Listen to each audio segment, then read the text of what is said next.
All right. So I'm Jesse, and your name is Rick. All right. So yeah, I just have a couple questions.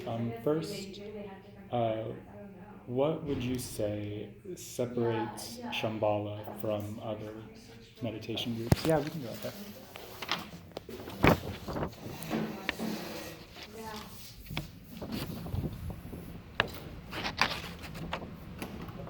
You can sit there if it's better for your back. Yeah, maybe.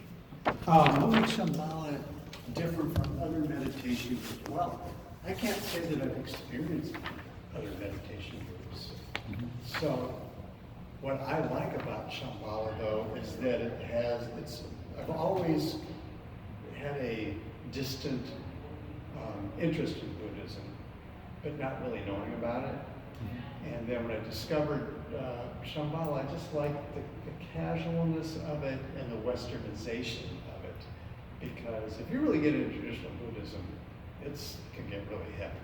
Yeah. And you can go to that depth in Shambhala, but I think for just most people, the meditation part of it is just really the attraction.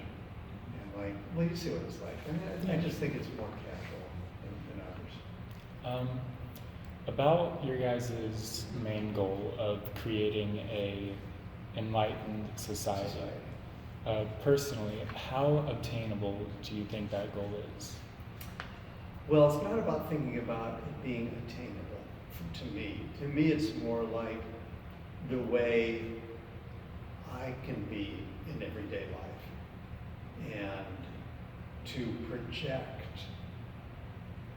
the concept of enlightenment and just whether I'm talking to the checkout person or just passing somebody on the street, because I can either be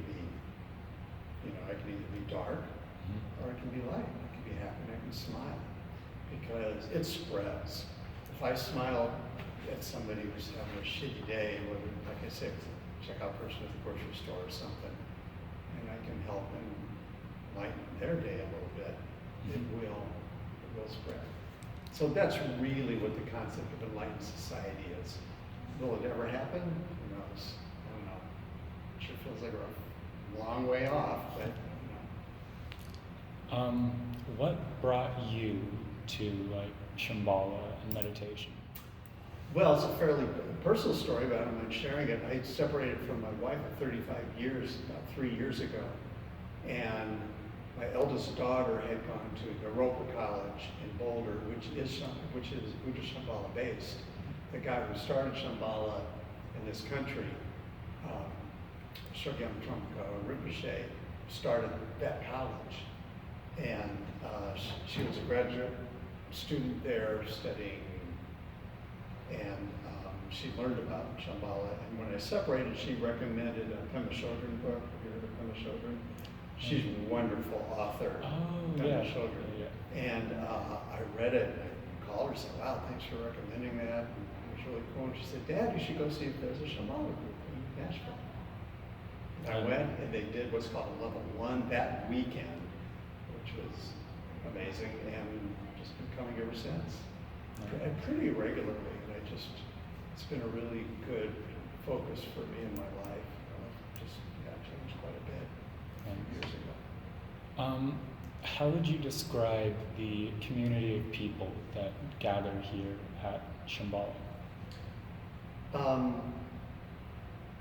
What really was wonderful to me and enlightening to me in coming to Asheville Shambhala was that right pretty much from the beginning in these kind of discussions, I just learned that there's so much wisdom from all these different people from various walks of life. And that really moved me because I feel like I had been fairly insulated, or maybe I had my own points of view about people or things, but then coming here and really listening to people, young and old, different male, female sexual orientations, it was just a lot of wisdom. And I just I don't know if that's quite answering your question, but that's what I got The out of answer it. is- Yeah. Yeah, that still means a lot to me. Like this discussion tonight, which is wonderful. It's hearing what everybody have to say. Really good. All right, that's all the questions I have now. If there's anything you want to add or something you think is like important about Shambhala that I haven't really, or this The only group thing I can say is that you wish you can't go back because it's the past, but man, I wish I had discovered it earlier in my life. But I guess I was just supposed to find it when I did, and because of my age, I mean, I'm late 60s, but I think mom's about in her 60s, I think about death more, and there's a way of studying Buddhism that prepares you more for death, and I have. In doing that, I actually have become much more comfortable with that concept. I remember I had a midlife or end of life crisis when I was in high school because of my worldview class. We had been going over like the different religions of like all the world, and we were currently on nihilism. Yeah. So I learned more about nihilism, and I found like the more I learned, like the more it kind of like made sense if like you think about it in that way. And I got into like a really like bad funk where I was like, what's the point what's of the point? like living Shit, this doesn't long? matter. Just like dive in. It's just like, but that's the point, like, because the point of living that long is because I don't want to die now. And I was just like in a really bad area. But then, luckily, we moved on to Buddhism like the day after. And I was like, all right, I can. There's some meaning. Yeah, I can deal with this. Even if like it does all end, like that's like you're not going to be able to change or know or figure it out before it happens. So just like do you for as long as you can, pretty much. How were you raised? My father and mother were Christian, but it was like loose Christian. Basically, like I was just raised, be a good person. Like it doesn't matter what you believe in. Like here's our beliefs.